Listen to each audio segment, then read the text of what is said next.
Viewers எல்லாருக்கும் cooking ஜெட்டின் hearty welcome.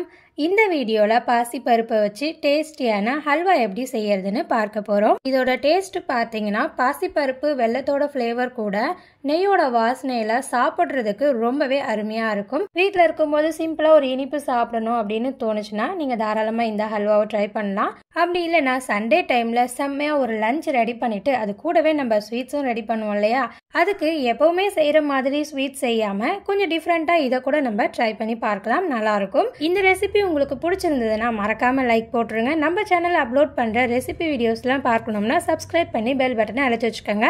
இப்போ வாங்க இந்த பாசிப்பருப்பு ஹல்வாவை எப்படி செய்யறதுன்னு பார்க்கலாம்.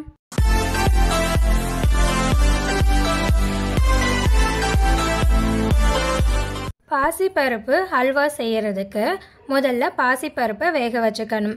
நான் இன்னைக்கு பாசிப்பருப்பு ஹல்வா செய்யறதுக்கு 1/2 கப் அளவு பாசிப்பருப்பை 3 வாட்டி வாஷ் பண்ணிட்டு எடுத்து வச்சிருக்கிறேன். அதை இப்போ குக்கரில் சேர்த்துக்கிறேன். 1/2 கப்புன்றது 100 கிராம் அளவுக்கான பாசிப்பருப்பு.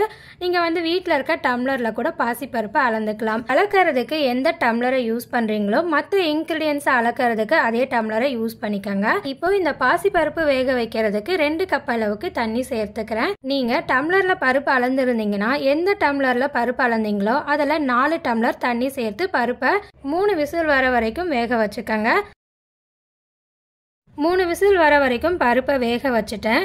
இப்போ இதுலேருந்து ப்ரெஷர் தானாக இறங்கணும், அதனால நம்ம இதை எடுத்து வச்சிடலாம். அடுத்ததாக வெல்லத்தை கரைச்சிக்கணும். 1/4 கப்பு துருகுன வெல்லத்தை எடுத்துருக்கிறேன். இப்போ நான் இந்த பாத்திரத்தில் சேர்த்துக்கிறேன்.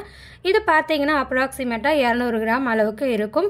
இந்த அளவு வெல்லம் சேர்க்கும் போது ஹல்வா நல்ல இனிப்பாக இருக்கும். இனிப்பு நல்லா ஸ்ட்ராங்காக இருக்க மாதிரி வேண்டாம், கொஞ்சம் நார்மலாக இருக்க மாதிரியே போதும்னா நீங்கள் 1 கப் அளவுக்கு வெல்லம் சேர்த்துக்கோங்க. அடுத்து இந்த வெல்லத்து கூடவே 1/4 கப் அளவுக்கு தண்ணி சேர்த்துட்டு வெல்லத்தை கரைச்சிக்கணும்.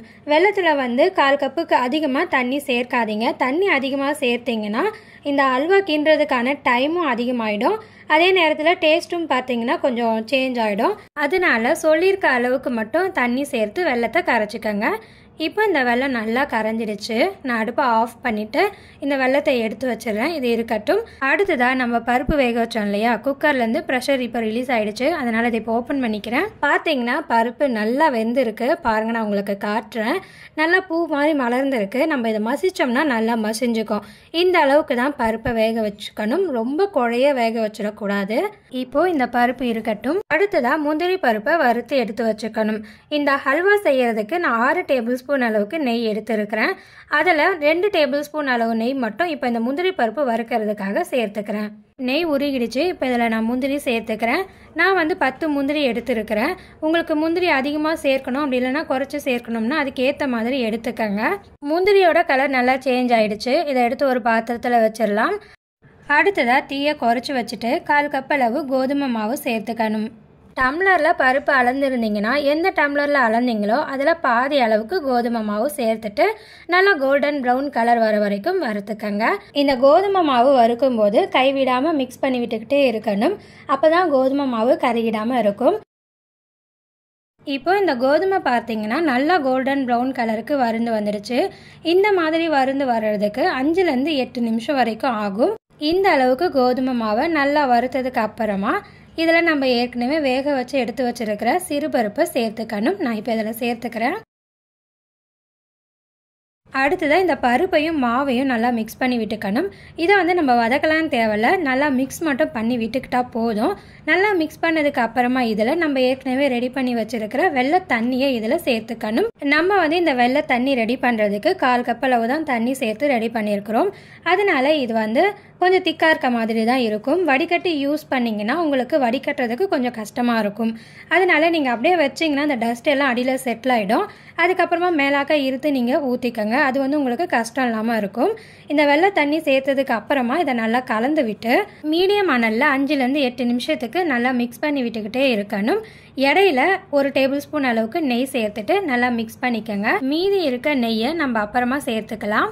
தொடர்ந்து மிக்ஸ் பண்ணி விட்டுக்கிட்டே இருந்தோம்னா இந்த மாதிரி நல்லா சுருண்டு வந்துடும்.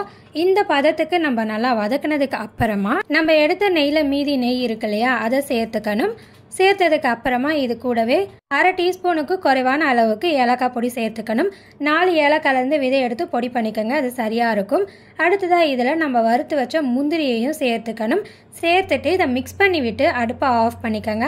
அவ்வளோதாங்க, ரொம்பவே டேஸ்டியான பாசிப்பருப்பு அல்வா ரெடி. இந்த வீடியோ பிடிச்சிருந்ததுன்னா மறக்காமல் லைக் போட்டுருங்க. நம்ம சேனலில் அப்லோட் பண்ணுற ரெசிபி வீடியோஸ்லாம் பார்க்கணும்னா அதுக்கு சப்ஸ்கிரைப் பண்ணி பெல் பட்டனை அழுத்தி வச்சுக்கோங்க. அடுத்து நல்ல ஒரு ரெசிபி வீடியோவில் பார்க்கலாம். நன்றி, வணக்கம்.